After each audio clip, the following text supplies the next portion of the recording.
예수님의 마음을 움직이게 한 5사람이란 제목으로 말씀해 드리겠습니다. 예수님에게 병고침을 받으려고 나온 사람들 중에는 돌출 행동을 한 사람들이 상당수 있습니다. 그 중에서 단연 독보적이라고 할 만한 사람들이 있습니다. 이 사람들이 등장한 장소는 가버나움입니다. 가버나움은 갈릴리 지역에 있는 어촌입니다. 갈릴리 바다 북쪽 해변에 위치하였습니다. 예수님 당시 팔레스틴은 세 지역으로 구분되었습니다. 유대와 사마리아 그리고 갈릴리입니다.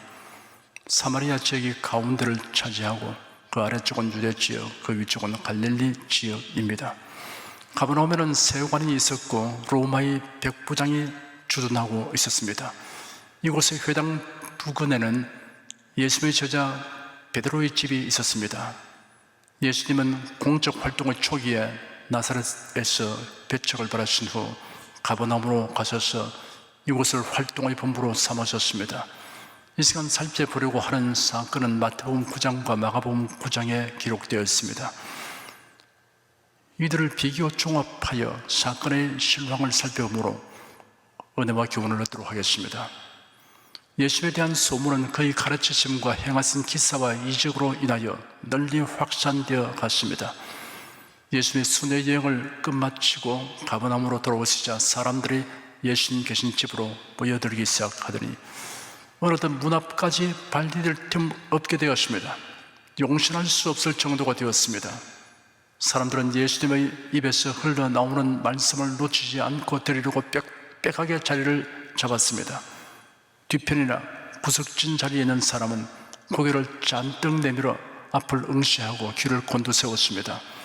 그때 들것에 누운 사람을 운반하고 오는 사람들이 나타났습니다. 그 들것에 실려있는 사람은 중풍병자였습니다. 그들이 예수님이 계신 집에 도달했을 때는 이미 사람들의 집 안팎을 가득 메운 뒤였습니다.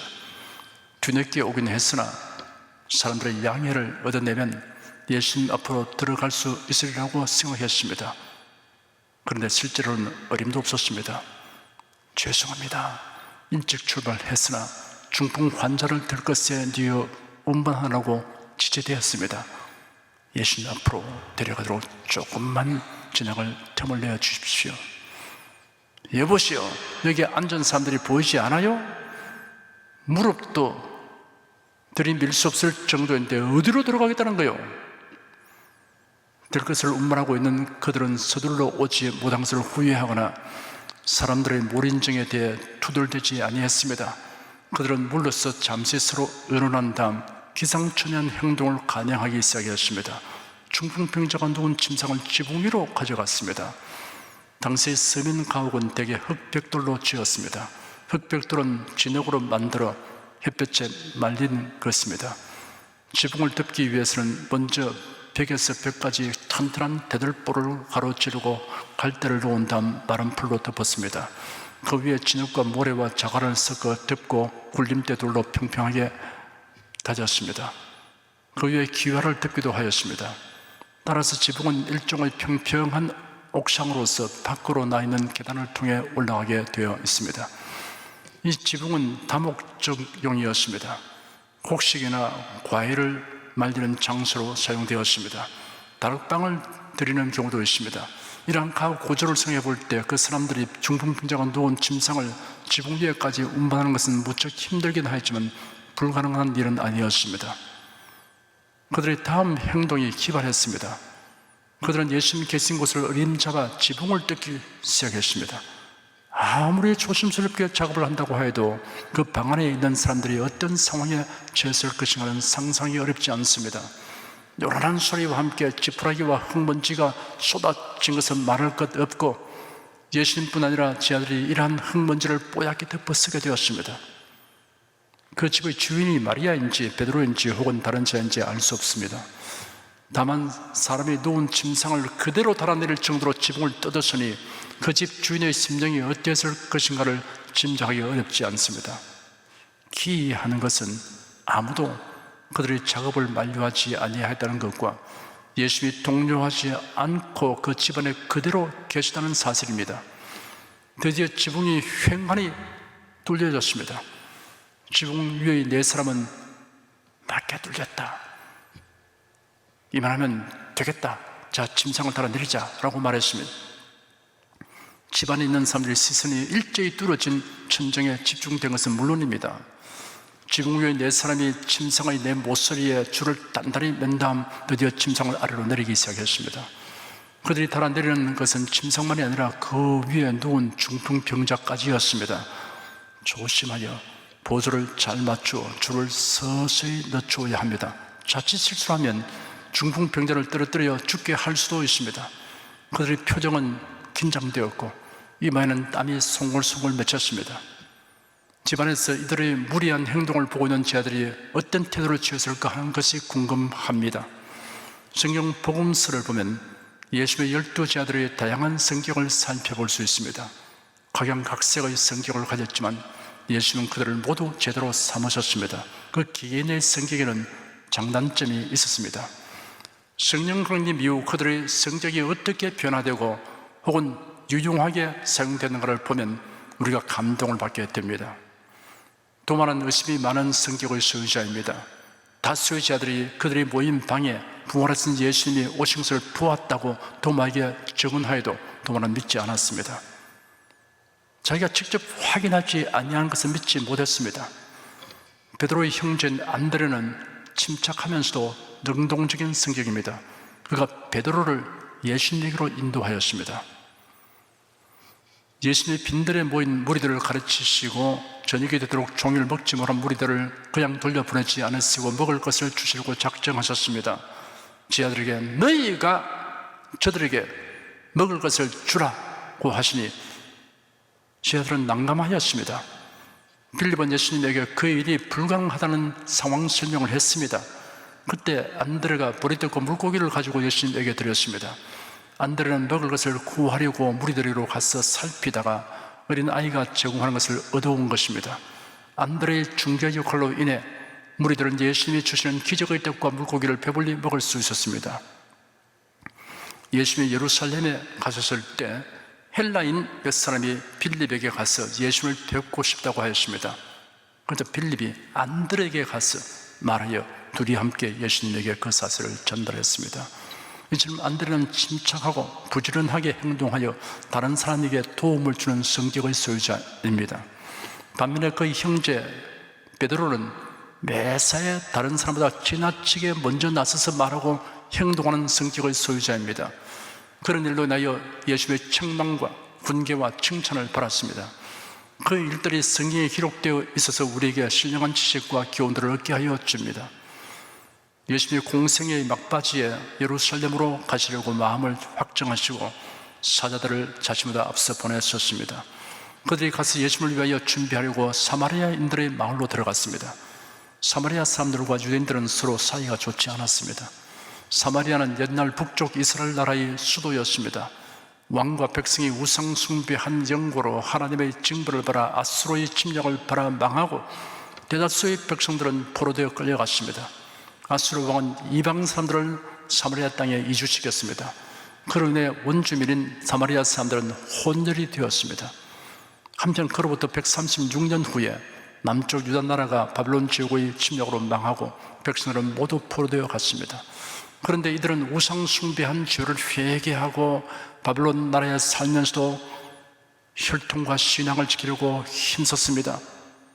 70년이 지나 그들이 자유를 얻어 고토에 돌아와서 성전과 성읍을 재건할 때 사마리아 사람들이 도와주려 하니 단호하게 거절했습니다. 유대인의 순수성을 상실했다는 이유였습니다. 그래서 피차 결혼지간이 되었습니다. 그런 관계 때문에 사마리아 사람들은 예수님의 사마리아의 마을로 들어오는 것을 거부하였습니다. 야고보와 요한이 이것을 보고 말하기를 주님, 저희가 하늘에서 불이 내리도록 청하여 그들을 태워버리기 원하십니까? 하였습니다. 예수님이 그들을 돌아보시고 꾸짖으시고 다른 마을로 갔습니다. 야고보와 요한 형제는 부당한 일을 하는 사람들에 대하여 참지 못하는 불같은 성격의 소유자라는 것이 드러난 사건입니다. 예수께서 야고보와 요한을 보아너게라고 불렀습니다. 우리의 아들이라는 뜻입니다. 제가 제 아들의 성격에 대하여 언급한 이유는 여기 본문에 기록된 장면에서 나무의 집 지붕을 흘고 중풍병자가 누인 침상을 달아내리는 광경을 본 제 아들 중에 야고보와 요한이 어떻게 참고 있었을까 하는 생각이 들기 때문입니다. 야고보와 요한 형제는 저 무리한 것들 도대체 누구냐 하며 팔을 걷어붙이고 나서고 싶었을지도 모릅니다. 본문에는 제 아들의 반응이 기록되어 있지 않습니다. 그런데 예수께서 이 무리하기 짝이 없는 사람들의 모습을 유심히 지켜보고 계시기 때문에 야고보와 요한도 자제할 수밖에 없었을 것입니다. 제 아들은 예수의 얼굴에 미소가 슬쩍슬쩍 하는 것을 보았을지도 모릅니다. 사람들이 이처럼 무리한 행동에 대하여 입을 다물지 못하고 쳐다보는 중에 드디어 침상이 방바닥에 살며시 내려졌습니다. 이 사람아, 아무리 병이 중한 상태이고 낫기를 갈망한다 해도 이렇게까지 무리하게 행동했어야 되겠는가? 예수께서 최소한 이런 책망 정도는 하실 것이라고 제 아들은 생각했을 터이지만 오히려 예수님은 그들이 예상치 못한 말씀을 하셨습니다. 소자야, 네 죄 사함을 받았다. 그 자리엔 예수님에 대하여 기대와 호의를 가진 사람들만 모이는 것이 아니었습니다. 갈릴리 각 촌과 유대와 예루살렘에서 나온 바리새인과 교법사들이 이 자리를 차지하고 있었습니다. 이들은 예수님에 대하여 매우 적대적인 사람들입니다. 그들이 각처에서 이렇게 온 것을 보면 유대 사회의 최고 의회인 산헤드린에서 파송된 듯합니다.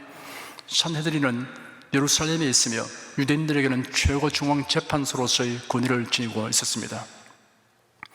예루살렘의 시정과 종교적 가르침, 치안의 확립, 성전 내에서의 각종 업무에 대한 지도에 있어서 중심적인 권위를 행사하였습니다.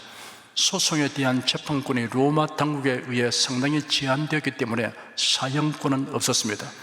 그러나 율법을 범한 사안에 대해서는 독보적인 권위를 행사하였습니다. 산헤드린의 구성원은 주로 제사장 가문 출신과 그 당시 서기관들로 이루어졌습니다. 서기관을 교법사라고도 부르는데 이들은 대부분 바리새파에 속해 있었습니다. 서기관은 율법 교사이면서 해석자입니다.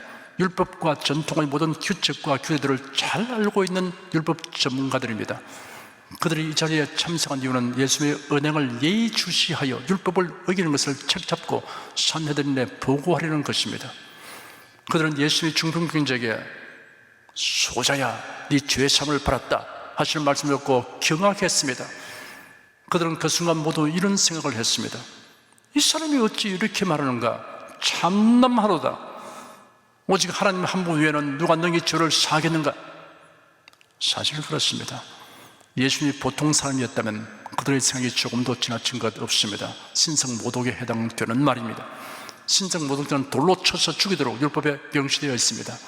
스데반 집사를 돌로 쳐 죽인 자들도 거짓 증인을 세워 스데반 집사를 신성모독자로 정죄하였습니다.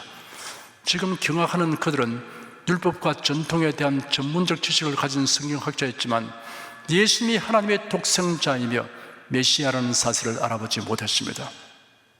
성경에 대한 지식이 해박하여도 성경의 가르침을 받지 못하면 성경에서 그리스도를 보지 못합니다.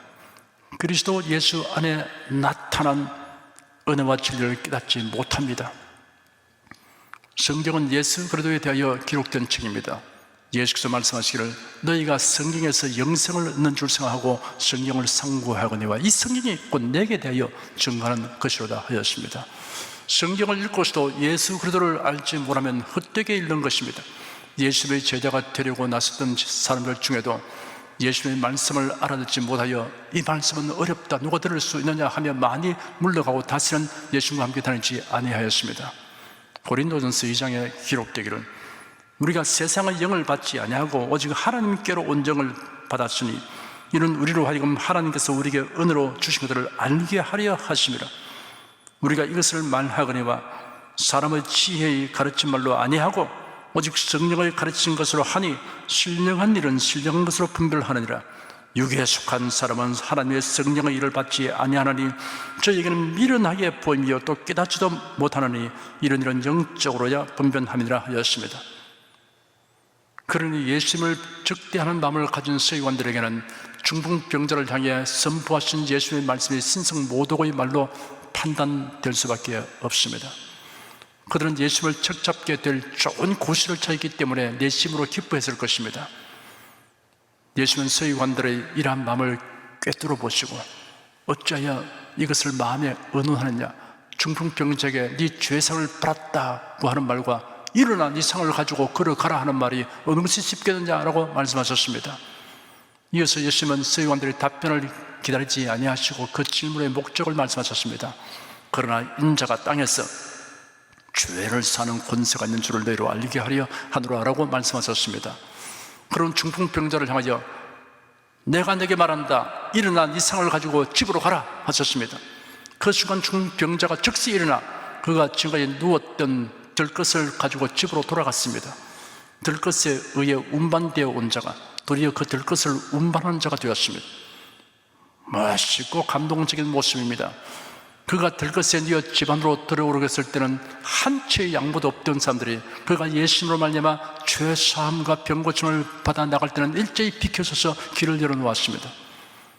중풍병자는 개선 장군처럼 그들 가운데로 걸어 나갔습니다. 썩은 나무 둥치처럼 들것에 담겼던 중풍병자가 예수님의 말씀 한마디에 용수철에 튕긴 것처럼 순간으로 펄떡 일어나 들것을 둘둘 말아서 척둘러 메고 힘차게 걸어가 나가는 모습을 본 서기관들은 할 말이 없었습니다. 소자야, 네 죄사함을 받았다 하신 예수의 말씀이 참담한 말이 될 수 없음이 여실하게 증명되었습니다. 예수님에게 죄사하는 권세가 있음이 그들의 눈앞에 실제로 증명되었습니다. 그 자리에서 예수님을 비난했다가는 도리어 그들이 무리들에게 맞을 징이 되었던 것입니다. 그곳에 모인 사람들은 모두 충격적인 놀라움과 황홀한 두려움을 느꼈습니다. 그리고 일제히 하나님께 영광을 돌렸습니다. 그들은 예수님에게서 하나님의 임재를 느꼈습니다. 지금까지 살펴본 내용 가운데 귀중한 교훈 몇 가지를 정리하여 말씀해 드리겠습니다. 첫째, 중풍병자를 예수님에게로 운반해 온 네 사람에게서 얻을 수 있는 교훈입니다. 그들이 중풍병자의 친구인지 친족인지는 알 수 없습니다. 그 같은 사실을 밝히는 것은 아무 의미가 없습니다. 중요한 것은 그 네 사람이 모두 도처럼 믿음을 가졌다는 사실입니다. 예수님은 뚫어진 지붕 위에서 침상을 달아내리는 사람들을 유심히 보셨습니다.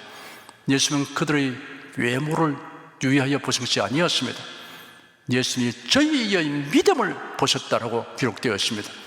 중풍병자와 그를 될 것으로 운반해 온 네 사람은 예수님이 중풍병자를 고쳐주실 것이라고 확신했습니다.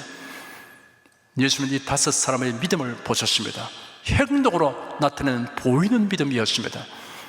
그들은 예수님이 그들의 과격하고 무리한 행동을 용납하시고 중풍병자를 긍휼히 여기어서 고쳐줄 것이라고 확신했습니다. 이러한 믿음이 그들을 이처럼 적극적인 행동을 하도록 하였습니다. 만일 이러한 확신이 없었으면 문전에서 되돌아갔을 것입니다. 만일 이러한 확신이 없었으면 나무의 집 지붕을 뜯는 행동을 하지 아니했을 것입니다. 이는 무리한 일일 뿐 아니라 그 집을 수리해 줘야 할 책임이 따르는 일입니다. 손해배상을 각오하지 않고는 할 수 없는 일입니다.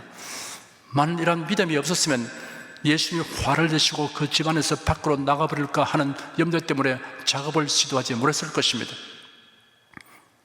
장애물을 극복하고 집요한 노력과 과감한 행동이 모두 예수님의 사랑과 능력에 대한 믿음에서 나왔습니다. 예수님께 대한 그들의 믿음이 비상하고 독창적인 아이디어를 창출시켰습니다. 중풍병자를 침상채로 지붕 위로 올리고 예수님 계신 곳에 지붕을 뜯고 달아내리는 것은 기상천외한 방법입니다. 뜻이 있는 곳에 길이 있다는 격언이 있습니다. 이를 달리 말하여 믿음이 있는 곳에 길이 있다라고 말할 수 있습니다. 또 한 가지 중요한 것은 네 사람의 협력에 의해서 중풍병자가 죄사함과 병고침을 받았다는 사실입니다.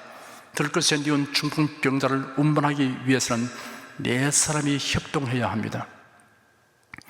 예수님이 계신 집 앞에 오기까지도 네 사람의 협동이 있어야 했지만 지붕 위로 올리는 데는 더욱이 그러했습니다. 뜨는 공간 사이로 중풍병자를 침상째로 달아내리는 작업은 네 사람의 협동이 아니면 도저히 할 수 없는 일입니다. 네 사람은 의견이 일치하였습니다. 협력이란 의견 일치 없이는 이루어질 수 없습니다. 목적이 같고 목표가 같으면 일을 진행하는 과정과 방법에 있어서는 자기 고집을 내세워 주장하지 않도록 해야 합니다. 이런 점에서 이 네 사람이 보여준 행동은 우리에게 귀감이 됩니다. 네 사람 중에 누가 더 중요한 역할을 했는가를 논할 수 없습니다. 그 모두가 중요한 역할을 했습니다. 여러분이 불신자를 예수님에게로 인도하는데도 다소의 협동이 있어야 합니다. 제가 전도한 사람 중에 어떤 분은 나 혼자 인도했습니다 라고 하실 분이 있습니까? 그럴 것 같을지라도 알고 보면 이름 모르는 여러 사람의 역할이 먼저 있었습니다. 다만 여러분이 마지막 역할을 하는 사람이었습니다. 한 사람이 예수 그리스도를 영접하여 구원받기까지는 몇 사람의 협력이 있어야 했는가를 하나님만이 아실 것입니다. 열심히 전도하고 수고하여도 결실이 없다고 낙심해서는 안 됩니다. 그 사람이 구원에 이른 데까지 협력해야 할 여러 사람 가운데 하나로 하나님께 쓰임받은 것을 감사해야 합니다. 여러분이 때로는 첫 번째 사람의 역할을 하였을 수도 있습니다. 혹은 두 번째, 혹은 세 번째, 혹은 마지막 마무리 역할을 하게 될 것입니다. 예수님은 저희의 믿음을 보셨다고 하셨습니다. 중풍병자를 예수께로 인도한 모두가 중요한 역할을 한 사람들이었습니다. 둘째, 중풍병자에게서 얻을 수 있는 교훈입니다. 중풍병자가 예수님 앞에 도달할 수 있었던 것은 자신을 도와준 네 사람에게 도움을 요청하였을 뿐 아니라 그들을 신뢰하였기 때문입니다. 만일 중풍병자가 그들을 신뢰하지 못했으면 침상에 누운 자신을 침상째로 지붕 위로 운반하는 것을 거부했을 것입니다. 기발한 모험을 시도하다가 실수를 저지른다면 병 고치러 왔다가 뼈가 부러지거나 죽음을 당할 수도 있습니다. 계단을 오르다가 그런 변을 당할지, 지붕을 헐다가 지붕이 무너져 변을 당할지, 침상을 달아 내리다가 균형을 맞추지 못하면 병자가 추락하는 일이 발생할지 모르는 일입니다. 네 사람이 중풍병자의 의견을 묻지 않고 그 위험한 일을 감행하지는 않았을 것입니다. 혹은 중풍병자가 그들에게 집으로 되돌아가지 말고 여기까지 왔으니 어찌하든 자신을 예수님 앞으로 가도록 하여 달라고 강력하게 요청했을 수 있습니다. 하여간 중풍병자와 그 네 사람 사이에는 깊은 신뢰가 형성되어 있다는 사실이 분명합니다. 최종 결단은 중풍병자가 내려야 하는 것이므로 중풍병자가 그 네 사람을 철저하게 신뢰한 것은 두말할 것 없습니다. 중풍병자는 예수님의 말씀을 추호도 의심치 않고 순종했습니다. 내가 네게 말한다. 일어나 네 상을 가지고 집으로 가라 하시니 그가 곧 일어나 들 것을 가지고 사람들을 지나서 나갔습니다. 예수님이 손을 내밀어 안수하지도 않으시고 일어나라 하시니 아마도 내가 몸을 움직일 수 없는 병장을 모르고 하시는 말씀이 아닌가 라고 생각하지 아니했습니다. 하나님의 말씀이 합리적으로 이해되지 않는다고 자기 이해의 수준에 맞추어 해석해 버리는 것은 믿는 자의 태도가 아닙니다. 주님의 말씀대로 생각하고 행하는 것이 진정한 믿음입니다. 중풍병자는 육신의 질고 이상으로 죄로 인한 심령의 고통을 가지고 있었던 것입니다. 사실 질병의 문제 이상으로 죄의 문제 해결이 그에게 더 절실한 문제였습니다. 예수님은 중풍병자가 무엇을 바라고 왔는지를 아셨습니다. 예수님은 그가 원하는 두 가지 소원을 다 응답해 주셨습니다. 소자야, 네 죄 사함을 받았다. 내가 네게 말한다. 일어나 네 상을 가지고 집으로 가라. 이사야 53장에는 메시아이신 예수님의 대속에 관한 예언이 이렇게 기록되어 있습니다. 그런 실로 우리의 질고를 지고 우리의 슬픔을 당하였거늘 우리는 생각하기를 그런 징벌을 받아서 하나님께 맞으며 고난을 당한다 하노라. 그가 찔림은 우리의 허물을 위하며 그가 상함은 우리의 죄악을 위함이라. 그가 징계를 받음으로 우리가 평안을 누리고 그가 채찍에 맞음으로 우리가 나음을 입었도다. 우리는 다 양 같아서 그릇 행하여 각기 제 길로 갔거늘 여호와께서는 우리 무리의 죄악을 그에게 담당시키셨다. 예수님의 3년 반 동안의 공생의 활동 기간에 병든 자들을 고치는 일에 많은 시간을 할애하셨습니다. 마태복음에 다음과 같이 기록되었습니다. 저 물매 사람들이 귀신 들린 자들을 많이 데리고 예수께 오거늘 예수께서 말씀으로 귀신들을 쫓아내시고 병든 자를 다 고치시니 이는 선지자 이사야로 하신 말씀에 우리 연장한 것을 친히 담당하시고 병을 짊으셨다 함을 이루려 하십니다. 예수께서 모든 성과 촌에 두루다니사 저희 회당에서 가르치며 천국 복음을 전파하시며 모든 병과 모든 약한 것을 고치시니라. 예수께서 그 12제자를 부르사 더러운 귀신을 쫓아내며 모든 병과 모든 약항성을 고치는 권능을 주시니라. 병든 자는 신족의 은혜를 간구해야 합니다.